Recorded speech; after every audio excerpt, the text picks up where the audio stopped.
I'm about to give you a closing technique that you've never heard before, that when you use tomorrow, later today, after watching this video, you'll feel illegal. It is so potent and it is just dripping in so much sauce, and it's really not even hard to understand. But there is a psychological component to all of this. I want to introduce you to what I call the reality reframe. This is a technique that I dug up for myself on accident on a closing call probably 7 or 8 years ago. Let me give you the context. I was on the phone with a guy in Dallas, Texas. He was a business owner and I was selling about a $50,000 software product to him. And obviously I went through the whole presentation and everything. This isn't a pitching tool, this is a closing technique. Right when I said, hey, how soon would you like to get started? He said, well, Jordan, I'm not entirely sure. This all sounds really good, and you know, I don't know if all my team is really going to use it. Which, by the way, is a pretty valid concern.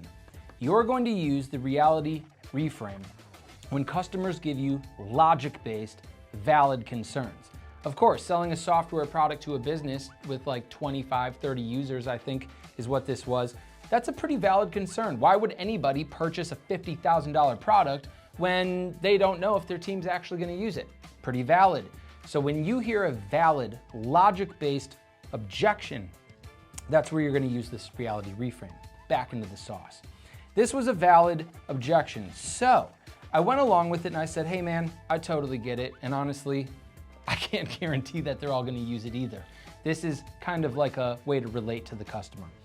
Then I continued on and I shifted gears and started using the reality reframe. I asked him, because he's in Dallas, hey bro, do you have a pool in Dallas? Like during the summer, you know, when it's like 107 degrees outside and humidity is 90%. And he said, yeah, I got a pool. I said, how much money did you spend on that pool? Was it like 50 grand, maybe like 90, 100? Like, does it have a grotto? Like, how big did you go? And he said, yeah, man, you know, it was like 105,000 bucks. Okay, sounds good. We're now comparing his pool to my product, but my customer doesn't know it yet because we're talking about his pool. He says, hey, Jordan, yeah, it was about 105 grand. I said, oh, wow, that's a good chunk of change on a pool. Next question, do you have kids? I knew he was a little bit older before I jumped on the call. I was a little bit younger at the time, but whatever, valid question. Do you have kids? He's like, yeah, I have 3 kids. And I was like, wow, that's awesome, man. What's it like having kids? I didn't have kids at the time. So we had a little micro conversation about the kids. Then I suddenly asked him, by the way, man, do you get upset at your kids or at yourself when it's hot outside and your kids don't use the pool? In other words, do your kids use the pool every single day?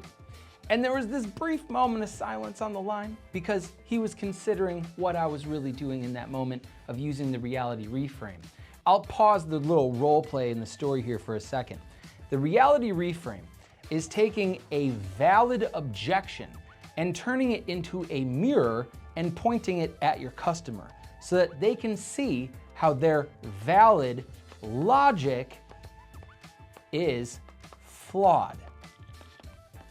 Because, to break things down, yes, it's 100% valid and very logical to purchase $50,000 worth of software that you have no idea if your team is actually going to use every single day.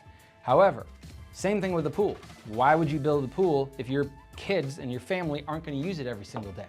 So you guys can see where I'm kind of going. I'll continue on in exactly how this call went. By the way, I have this all on a call recording, and if you jump inside the Sales Academy in the description notes below, I'll give you the call recording so you know that it's all valid. Anyway, back into the call. He says, yeah, man, I got kids. And I said, hey, that's really cool. What's it like having kids? By the way, do you ever get like pissed off, you know, when it's hot outside? Do your kids use the pool every single day? And he said, no, they don't use the pool every single day. And I said, man, that's crazy. Does that make it a bad investment to have a pool? Are you pissed off about blowing $105,000 on having that pool?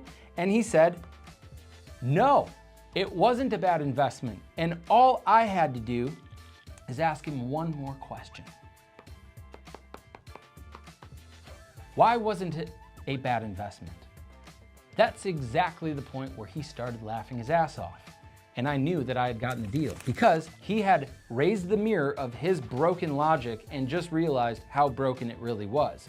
Because I had now directly had him compare his pool to a $50,000 training product that I was getting him to buy for his team. So once he came to the conclusion on his own that the pool was a good investment despite how often his kids actually use it, same thing with the software that I was selling him. It doesn't really matter if they're gonna use it every single day. What they're doing is using it just like the pool, when you actually need it, when your team actually is looking for resources or they're looking for a number of things, then they can access it just like your kids are gonna do at the pool. So, the reality reframe, the reason why this works, again, is you are actually helping somebody take a valid and logical concern. You're now relating it to something else that they likely have, whether that's a pool or they bought their 13-year-old an iPad that they don't really use or whatever that situation actually is. And you're literally just taking them on the same journey using the same logic until they understand and conclude for themselves that whatever they're thinking about over here is exactly like your product, and then justifying the purchase either way based on the fact that they already made that purchase. That makes a deadly close. And I will tell you that if you use this, well, you're gonna crush and you will make a lot more money and a lot more sales pretty much effortlessly. And of course, you'll feel illegal because it is basically illegal to know how to do this. Now, I've just given you one example. I use this reality reframe several times a week on closing calls and it don't miss. What you're gonna wanna do is either A, click in the description notes below and join the Sales Academy. That's a place where I'm literally gonna give you pages and pages and pages of different ideas, thoughts, and scripts that you can literally plug and play into your process. But if you don't wanna do that, I get it.